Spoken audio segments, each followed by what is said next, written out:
All right, thanks for staying with us. Now, we came across a video on social media of youth at the INEC PVC Collection Center showing their dedication to getting their PVCs and arming themselves with the power to choose in the upcoming election, right?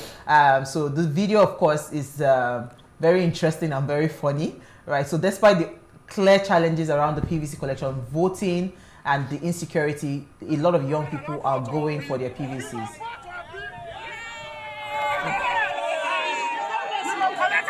Yes. They know what check out. They know what they do. They know what they are doing. And today I'm not carrying this video. Yes. They know what they do. This money. Only 5 cards, then they don't give for the card.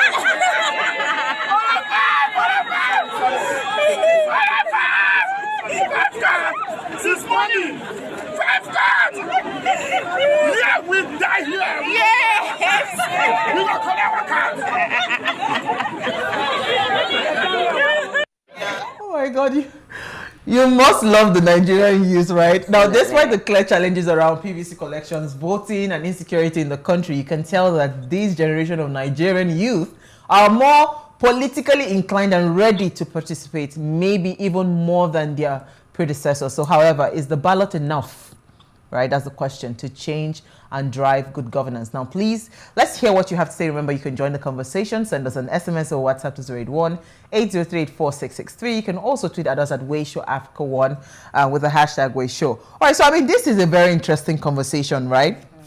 The idea of linking the ballot to good governance in Nigeria, is it wishful thinking? Or there's actually, a possibility or a chance for better governance, right, through the ballot? Do you agree that the ballot can do any good for us? Okay, I'll go. So personally, I think it can, right? I strongly believe that it can, if used wisely. So like I was saying earlier, I said, my ballot is stronger than the bullets. Well, Abraham Lincoln said that. Even Malcolm X said the same thing. That your ballot is so much power. Imagine it's like having a catapult and you want to shoot a bird, and then instead of using your catapult to shoot the bird, you then want to pick up a random object around you. I mean, you have the catapult in your hand, why not just use it and hit your target? So I think the ballot is actually it's possible to use the ballot rather for us to drive good governance. Okay, how about you, Dele? Yes, I do agree as well, but however, I would say that it is also important that we have the right knowledge in order to be able to make informed decisions when we're using the ballot, and then again, it doesn't stop at the ballots. There is the responsibility of the citizens, to ensure that there is good governance. It's not, I think the mistake we make is we think our work stops at the ballot. Okay, I've voted and that's it, I'm done. We don't go back to say that, okay, now you are here. Are you meeting this? You said you were going to do this. Have you done this? Are you representing me well? I mean, are you implementing policies that are serving me? And until we do that, I'm not very sure that the crop of leadership that we have would understand that they're actually accountable to the people who actually put them there. So we must go beyond the ballot to ensure good governance. Absolutely. So for me, I think it's a mixed feeling for me, because yes, the ballot can be powerful, but the Nigerian system, I still struggle a bit in my head to see how we can use just the ballot to deliver.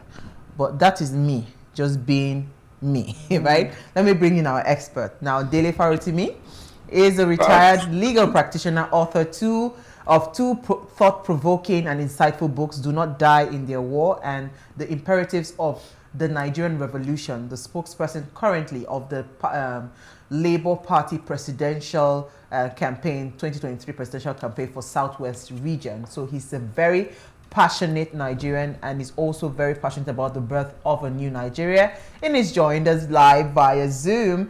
Thank you so much, Mr. Farotimi, for joining us. Thank you very much for having me. It's a pleasure to be with you. Good evening, ladies. Good evening, sir. Welcome to the show. All right, so I mean, this conversation, we will continue to twist it and turn it and, you know, mix it up and all of those things. But hey, we've been talking to you for a while now, and 2023, we've been shouting 2023. 2023 is finally here, and 2023 is the year where we as Nigerians will go to the ballot and, you know, try to see how we can, use our power to drive good governance. Because all of these things is not so much about the politics of the game, right? The politics. It's more about the governance system, which we have seen that there's a huge failure, right, in Nigeria. So I am wondering, can we truly see this ballot structure drive good governance in Nigeria? Because it seems like in Nigeria, everything, you might need to get to that point of maybe force or something for us to be able to get certain things done. Given the history, right? It's not likely that it seems like our leadership can reason, you know, to certain kinds of, or you can draw up empathy or talk to their conscience or something. So now I'm thinking, is the ballot structures truly effective in driving good governance? I mean, that's why we had to bring you to come and help us break it down. See, the first thing the ruiners of Nigeria would want you to do is to believe that the ballot is useless. That is the first thing they want you to believe. In actual fact, even those who should facilitate the exercise of your franchise, INEC, will do everything it can to make sure that you do not exercise that franchise. So the system is designed to alienate you from your ballot. But that is without prejudice to the fact that for as long as human society has transcended away from bearing arms to enforce will, and we have built society, and ours is supposedly one that is found on a democracy, it means that they have to pretend that our votes count. And we have a unique moment in history. You and I have been having these conversations for some time. And if you recall, I more or less predicted this moment in our discussion last year. Yeah. I told you that a leader would have to emerge behind whom the people would be inspired to kill. And that it is only when we kill behind a leader who has a vision and has the capacity to communicate this vision in relatable terms that the average man on the Nigerian street can understand and relate to, that it is at that point that we would have what I then called a revolution.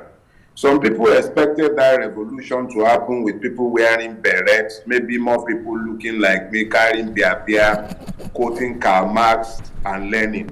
Well, the one that is leading this particular revolution is busy quoting statistics. He's a rank capitalist, but he is the one behind whom all of us have elected to kill because we recognize that we must find a different way forward. So you find very easily that the ballot in Nigeria is the only choice you have if you are not going to carry a gun. And since there are more of us who prefer not to carry guns in order to demand change, because in Nigerian state, you must be careful to understand, would prefer that we embrace violence and carry guns. Even when people did not embrace violence and they merely protested peacefully, they were killed. It was in the immediate aftermath of the NSAS protest, the panel's report, that I started speaking with you. I told you at the time that we will encourage the people to go and register to vote so that they will use their ballot. Since they can no longer protest on the street, they will protest at the ballot boxes. That is what you see coming up in 40 days' time. So the ballot matters, and that ballot, with our participation, the lady was very clear. She spoke about the place of knowledge in the choices the electorates would make. People like myself have been busy backing and making noise and trying to let the people understand the issues so that they can connect it, so that they would understand that elections have consequences, so that they would understand that if the ballot were to be truly as useless as the system would have them believe that it is, why are they buying it? Why are they bringing thugs to chase them away from exercising their rights? Why is it that all of a sudden APC councillors and House of Assembly members who had never remembered the existence of the people are buying data from INEC staff and they are busy texting people personally? I'm sure some of you might have received those text messages. Why is it now they suddenly remember the existence of the citizens? The ballot matters, and it is a plausible path to delivering change when the leadership is right. We are blessed to have an inflection point, but let nobody tell you that the ballot does not matter. If it does not matter, all the gift hamper that APC is giving people up and down the place because they have gone to register, would they be giving it? Don't let them disparage the vote. It matters, and it is what will chase them away from power. Awesome. Well said. Well said. Well said, actually. Thank you. Go ahead. Okay, so very interesting that you have said this, and then you actually agreed with Adiola about how the electorate needs to have the knowledge to be able to make informed decisions. So I was going to ask you, do you think that Nigeria is actually, or rather Nigerians as a whole now, are actually ready? That's my question. Let me say this to you. Yes. I think I have said this to Uwa before. I was on this show and I recall making clear that I said since 2018, I think it must have been around February 2018, yes, that if Tinubu wins in 2023 election, I will leave Nigeria. That was in 2018. Most people make the error of thinking that that was born out of any care or fear for Bola Ahmed Tinubu and his thugs. It has nothing to do with that. It's a function of the fact that I wouldn't be able to live in a society that would have found the grace to elect such a person. The people we elect are reflections of who we are. true. We have spoken at length about the evil nature of our rulers, but we cannot readily excuse ourselves because even though our democracy is not perfect, we have tolerated evil and become acculturated to it. We've completely forgotten about values.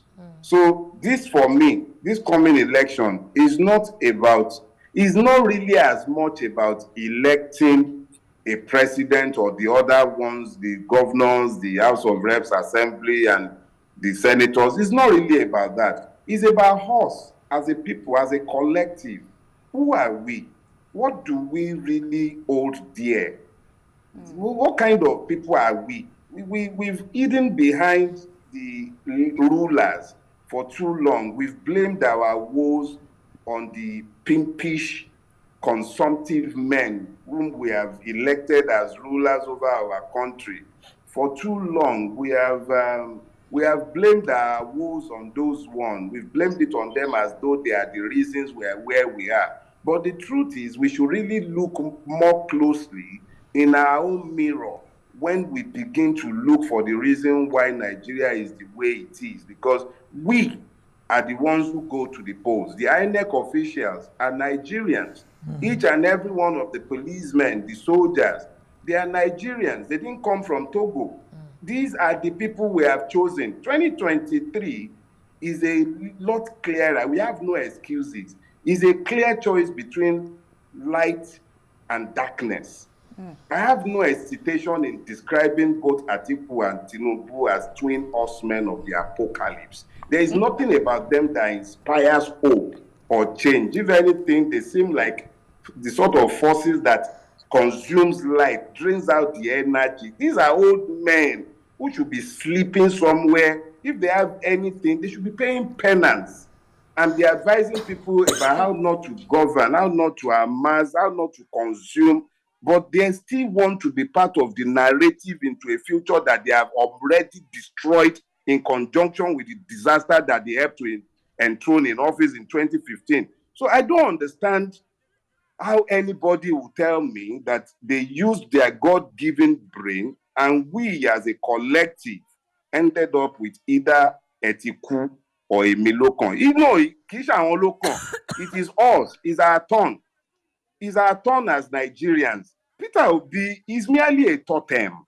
We, the Nigerians, we are the ones who are demanding that our country cannot continue to be like this. We can't continue to be a reproach in the world. A very rich country, and yet you are talking about that 63 million is a lie. Double it.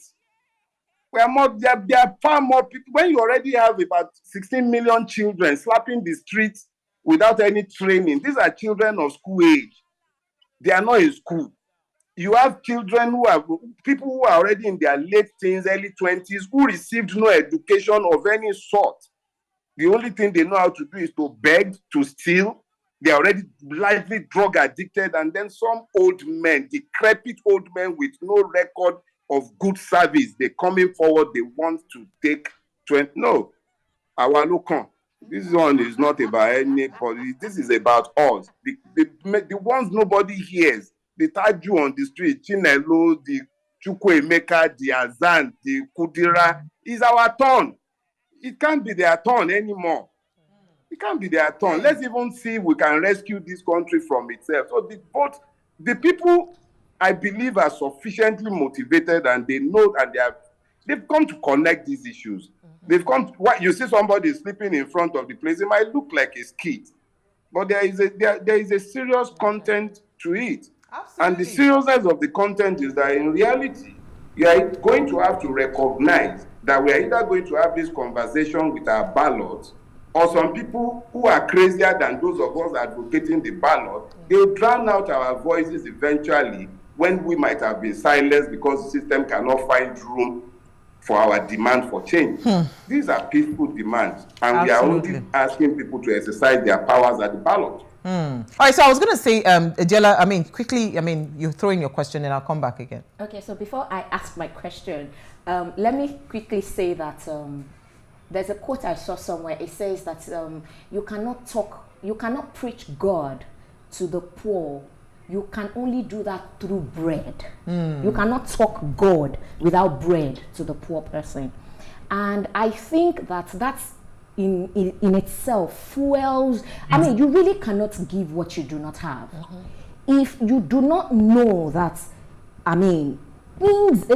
certain things need to be in place. So it's easy for some people to actually justify and say that, oh, I think Tinubu, things will just be easy, or Atiku, things will be easy. Oh, but Peter Obi says, Jonathan. So the average person, and that's my own question, that what has been done, before now, to ensure that the average person on the streets at the grassroots level understands what these three people bring to the game. But that's on one side. Now, my question is, are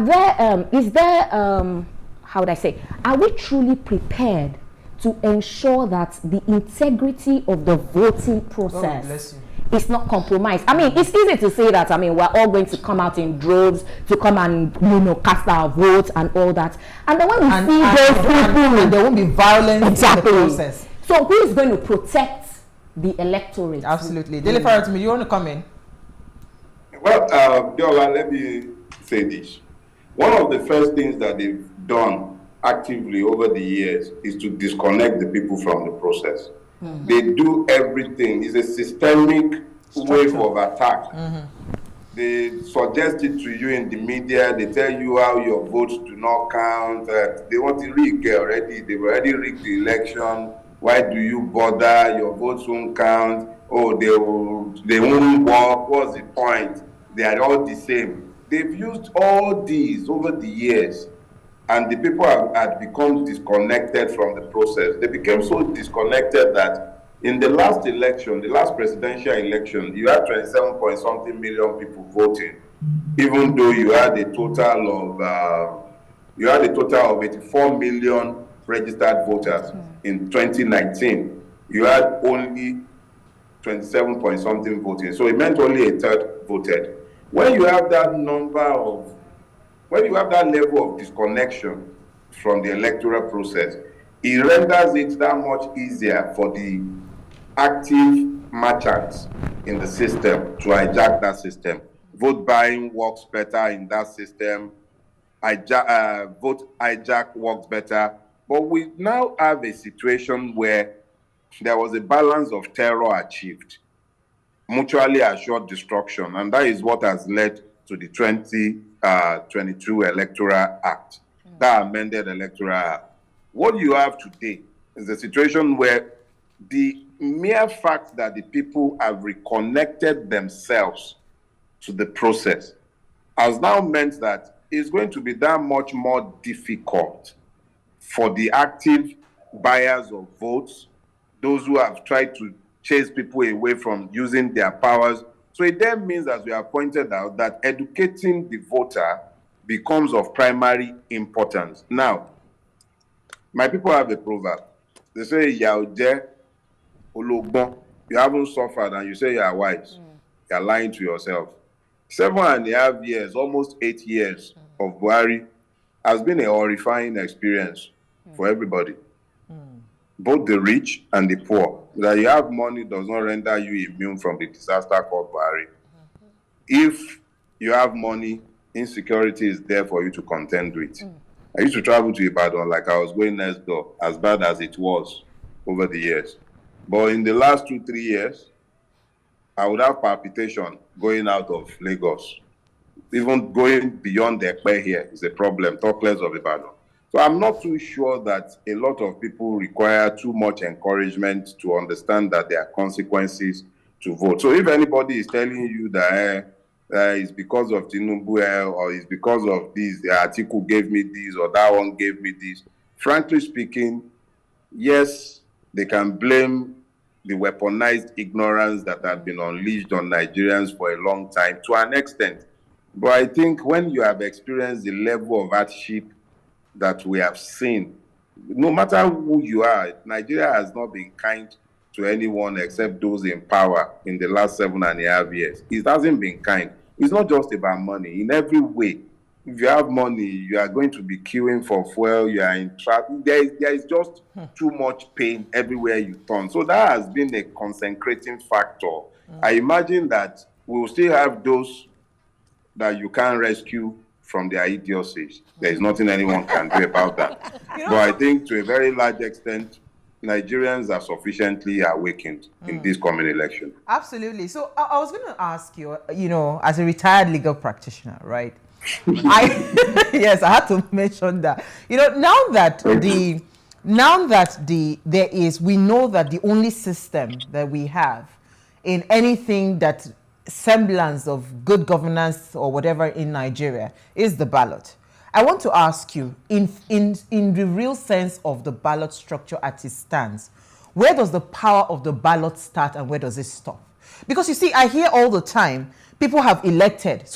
Because whatever happens now, I am very sure that it's not going to stop till 8 years after. So if it is for good, it is 8 years after. If it is for bad, it is 8 years after. And I keep wondering, is that where the power of the ballot stops? You're smiling, but I'm just thinking. I am smiling because I think Nigerians should fasten their seatbelt. We're about to enter a rather momentous season in our lives. I'm excited. Growing up, I thought everything that could be done had been done already. Somebody already discovered the Niger, even though the natives showed him the Niger. Somebody is already the richest man in Nigeria, and that's not likely to ever be me. I'm not about to become famous for anything, but all of a sudden, there is the opportunity to bet a new Nigeria. And I'm excited about it. The truth of the matter is that if by the grace of God, Mr. Peter Gregory Obi wins the presidency, someone like me, I've told you, I'm a revolutionary. I'm not looking for political office. I'm looking for change. I'm looking to see a country changed. There is not everybody who is looking for what I'm looking for that will carry guns. I have no guns to carry. If he wins, it means that the Nigerian people have managed to find a way to have their will expressed. But we will hold him to account. It's not just that he will win and we'll be clapping for him. You said 8 years. There is no 8 years. If he wins, he gets his 4 years to prove to us that he can do it. If he cannot do it, we will be sure to hold him to account, because I'm not looking to go into anybody's government. I'll be right out here. And I'll be right out here. I'll be here to hold him to account. At least he says he will obey the rule of law. Abi? Yeah. When we are protesting on the street, I expect that the commander-in-chief of the armed forces will respect our wishes and our rights. And he will not dare to have them kill us like Buhari and all his APC people, have them shoot innocent Nigerians at the Lekki toll gate, at Obi-Igbo, in Kafanchan, Zaria, the Shia that are daily killed like goats. That's because the law does not count in Nigeria. We are not citizens, so that happens. Let directly Peter Obi win first and then tell us that he will not do all the things he has promised, or at least we see him trying his level best to get it done. And we will then see who will stop him, and we, the citizens, will not mobilize onto the streets of Nigeria. It's our country, our local, and the intention is to make sure that whoever wins power is going to be responsible to us. He is going to be responsible to us. So I assure you, it's not a magic bullet. It's not going to happen overnight. It's a process, but with good leadership, honest, altruistic, visionary leadership. Nigeria is rich enough, both in human and material resources, to become a first world country in 3 generations. It doesn't require more than that. It does not. And it's not rocket science. It's just honesty, altruism, the readiness to work for all, not for a few. That's all that it requires. And I'm telling you, look, my next birthday, I'll be 55. There is nothing that will please me more than to die in the knowledge that these things were achieved in my lifetime, or at least we started our journey in that direction whilst one is yet alive. Other than that, what is left? So please don't worry yourself. Let's get over this order first, and then let's see what happens next. It's our country. All the children, look, I don't know if you guys are, I don't know how many kids you lots have, but I say this as a fact. I know none of your children are in government schools. Why? You all went to government schools. All of you went to government schools. I can almost bet my last dime that you went through government schools up until university, but none of you send your children there. That's because the state has already failed. We are the ones subsidizing the state's failure. If we don't rescue it now, does it mean that our children would have to send their own children to primary schools in Ghana? Or what's going to happen? Or we'll be spending all of our salaries educating our children, and once they are about to enter secondary school, we start begging or doing bad or what? We have to rescue our country. Okay. You know, the thing is actually interesting, because the thing I hear you say this, and I keep on saying that the kind of system that we have in Nigeria, I don't want us to, if there's people any build systems. So if people, yeah, that's the truth, right? And so if there's any mistake, or because truly I believe that this is a time that would determine whether Nigeria will truly come out of, you know, years of, because I mean it's really appalling. The other day I saw a link that we have been, our passport has been further brought down to some ranking that I refuse to read, you know, because I was just a bit like upset that how much more can we take as Nigerians, right? We go outside of the country and we're doing exceptionally well, and where we are supposed to be thriving as a country, we do not have you know, the what's it called, that playing field to be able to thrive, not because we are not brilliant, not because we're not exceptional people, just because we do not have some semblance of what's called visionary leadership that understands the potential that Nigeria has and can place Nigeria on the world map for positive lights, not where we are today. So I mean, it's quite interesting that the conversation is unfolding. But you see, the video of the young man that sat on the floor and was, you know, talking about for how many hours that they've been seated, only 5 voters' cards, right, had been issued up until that point. I mean, that is very instructive. It tells me that, So while we are shouting and clamoring for the ballot, let us go on to the ballot and all of that. I mean, I was speaking to someone today. She was saying to me that the 3 times she attempted for capturing, she actually fell sick. She was rushed to the hospital. She fell sick. So at that point, she said she's no longer doing it. So there's still a big problem. So, and if these people have successfully, suffocated the process of that ballot system, even though, yes, I strongly agree with you that they are fueling that agenda that the ballot does not work, so that they can actually, at the end of the day, do what it is that they want to do and have their way with the ballot structure and corrupt it. But you see, they have suffocated the system so much that even the people that will be the drivers of this good governance, or the drivers of change via the ballot, they are all frustrated. So how do we even say that we want to change the system? How do we rely on that system? How do we see that happening? Because and all of this that is happening, a lot of people are saying, I'm going to leave the country, I'm going to leave the country if Peter Obi does not win, because that's what the young people are looking out for. What then happens if he doesn't win? Would there be violence? I'm just a bit, unsure, and just, like you're floating. You don't know what's going to happen. Some people have a brief to depress the voters' expectation. It's their job to ensure that you are despondent to the point of believing that the vote would not matter and that the system has already assured the negative outcome, regardless of what we do. But I'll remind you of something. I think it was the same Emilokon in the leaked video.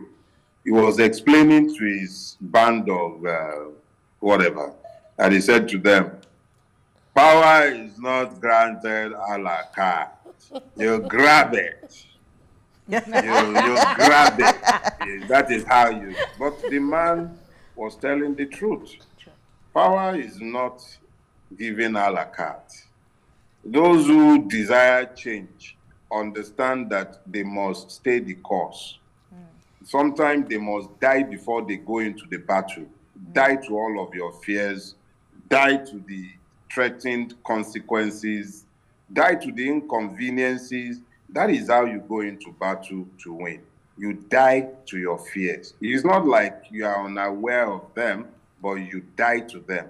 Those people who went to sleep or showed a readiness to sleep in the place, they were showing how far they were prepared to go to defy a system that had been rigged and designed to prevent them from exercising the right that they were determined to exercise. Now, it might interest you to note, I told you earlier, I said only 27 point something million voted out of 84 million registered voters in 2019. If all we do in this election is double the number of people who voted in the last election, which means that we are not even dealing with the newly registered voters. And all we are asking is that more of the people who are already registered and did not vote should go out to vote. If that is all we achieve, we would have achieved a revolution in 2023. Because the only reason we are where we are is because the people had become completely disconnected from the process.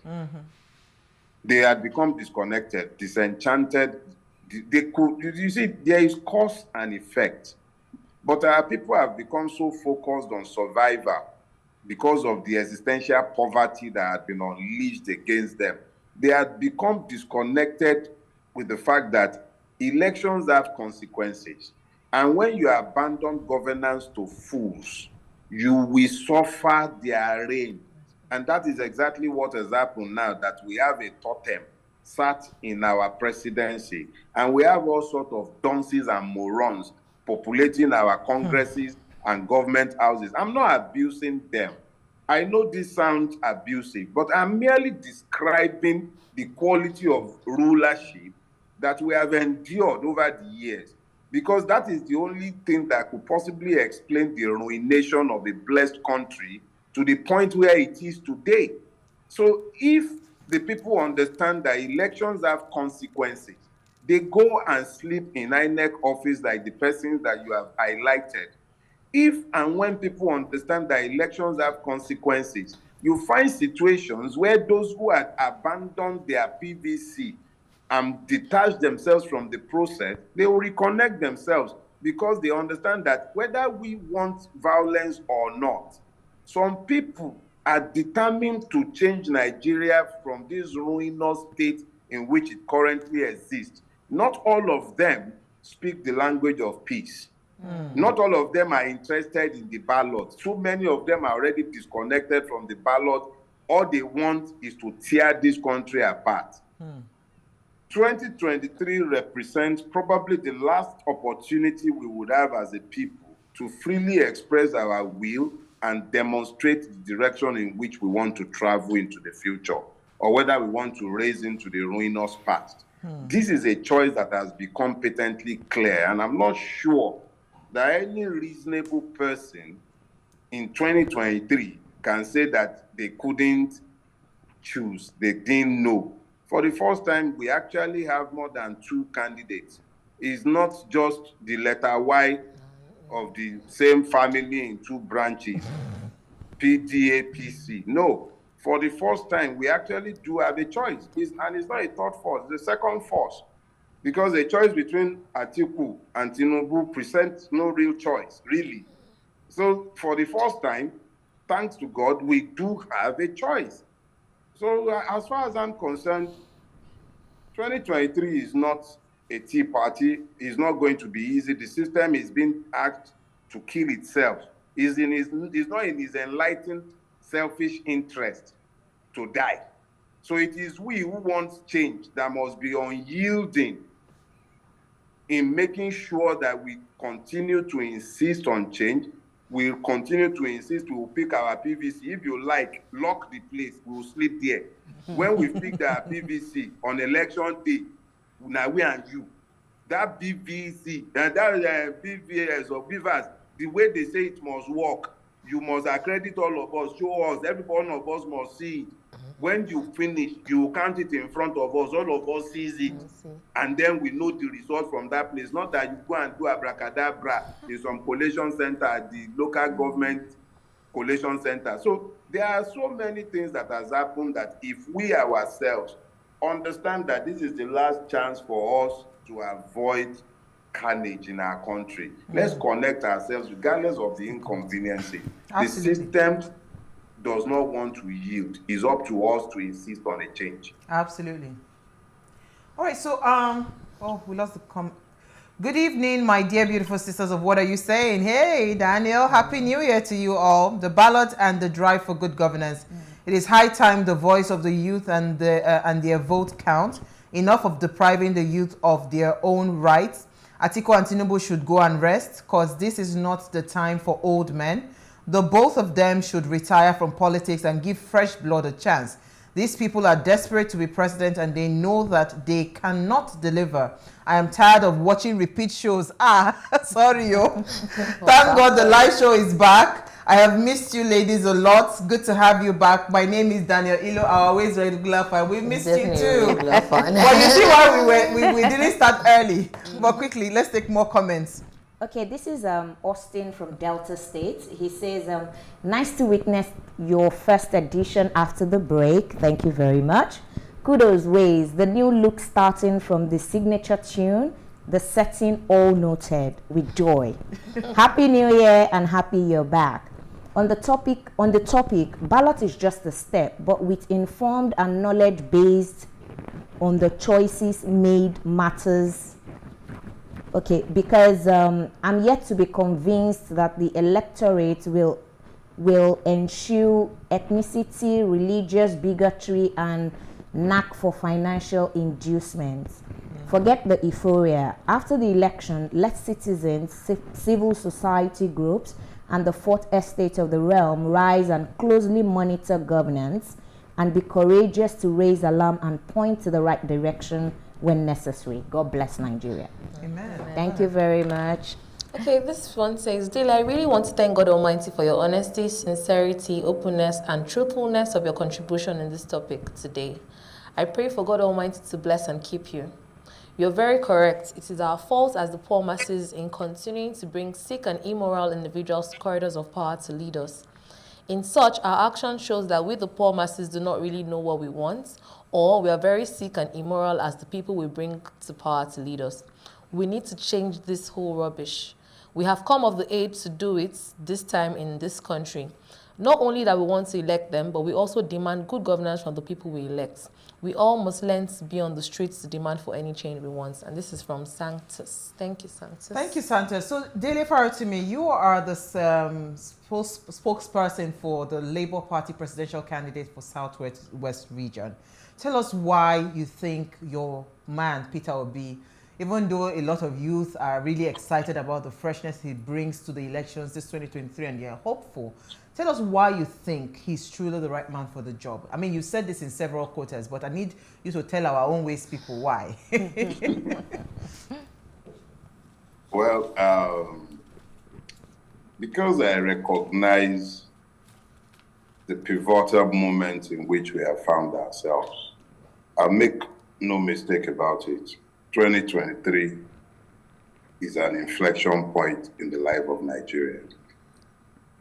I also know, in recognition of the moment, and let me go a little biblical here. Those who read their Bible more regularly, they will know the proper references. For it says that it is given to the children of Issachar to know the signs of the times. What I know, and I've been saying this, and I've said it on your program since about 2-3 years back, I said that it is the turn of Ndigo. I said that here. I didn't know who that Ndigo would be. So I thank God that the Ndigo has proven to be a man who is worthy of my support and of the support of a host of other worthy Nigerians as well. So I recognize that in 2023, one man is not going to make the problems disappear, but it takes a driver to move a car. And those who have driven us in the past have had absolutely no idea of where they are going. And Buhari has shown clearly the consequences of entrusting a carpenter with a car to repair. He has made a rotten situation even worse, to borrow Tinubu's bala blue vocabulary. Blue. Yeah. So to borrow from him, reality is that Peter Obi is the only person who knows where we need to be going as far as I'm concerned and how to get there. Absolutely. In this point, in this moment in time, they say follow who know road. Follow who know road. All right, on that note, Dele Farotimi, I would like to invite you again to the studio because again, there's a part 2 to this conversation I would like us to have. There's a structural systemic problem that I think that, given from his leadership as governor in Anambra State, right? What structures, can we see that was built that, continued? Because again, that is another basis that people are trying to compare his candidacy and that of Asiwaju Bola Ahmed because they feel like there's a structure. So maybe we'll do a part 2 of that conversation. We'll do a part 2. Thank you so much for your time. You always honor our invitation and we are really happy about it. We also went to the streets. Thank you. Now we went on the street to hear what you are saying, but we're going to have that conversation tomorrow. We will talk to ourselves. We'll hear from our people on the streets. We'll do a part 2 of this conversation tomorrow, where we'll also hear what you're saying on the streets. And we have our very own Dami on the street. She will bring us the reports that she went to, to gather today. But thank you, Chinelo. Thank you, Diola. We had a fantastic conversation. Thank you again, Dele Farotimi. Now, before we go, do ensure you follow us on all our social media platforms at Wayshow Africa. You can interact with us further, drop a comment, and most importantly, follow all our engagements on social media. Like, share, and invite your families and friends to watch and follow the conversation. Now, if you missed our quotes today, we're saying that if we don't vote, we are ignoring history and giving away the future. It's as simple as that, right? So whatever it will take for you to go out there, I have my PVC, Chinelo has a PVC, we all have our PVCs, right? Whatever it will take for you to get your PVC and vote, you are securing your future. So this is the time to change our history. We'll see you guys tomorrow at 8 p.m. live. as we bring another great conversation to your screen. Enjoy.